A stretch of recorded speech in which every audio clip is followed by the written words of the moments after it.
Bonjour, certains arbres ont une renommée mondiale. C'est le cas des séquoias géants du parc Yosemite en Californie. C'est là que vit l'arbre le plus volumineux du monde, nommé General Sherman. Ce spécimen culmine à 83 mètres de hauteur avec une circonférence de plus de 30 mètres.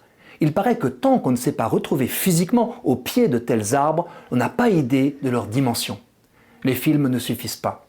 Savez-vous que le séquoia géant entretient une relation ambivalente avec les feux de forêt? En première intention, aussi étrange que cela puisse paraître, il leur doit tout. Les spécialistes estiment en effet que c'est grâce aux incendies que ces arbres ont pu se développer et survivre jusqu'à aujourd'hui, le plus vieux spécimen atteignant 3500 ans d'âge. Voilà l'explication. L'incendie a un double effet sur ces forêts. D'abord, il brûle les plantes qui concurrencent les séquoias. Ces derniers disposent en effet d'une écorce épaisse, 30 cm, isolante, presque ignifugée. Les spécimens les plus hauts ne sont atteints par les flammes qu'à leur base et de façon superficielle.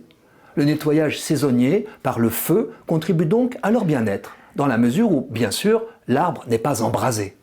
Grâce aux incendies, les racines du séquoia se développent librement au loin, d'autant qu'elles ne plongent qu'à 1 mètre de profondeur.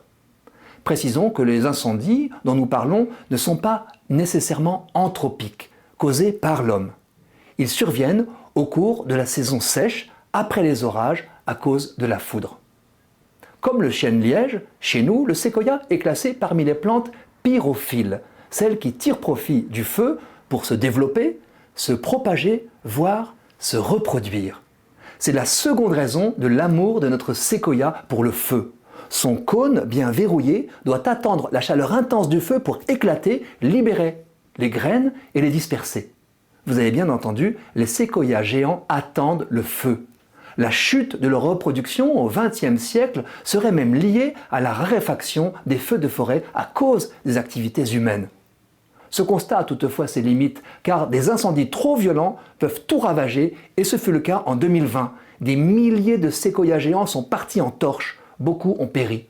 Le réchauffement climatique aura-t-il raison de ces forêts du patrimoine mondial?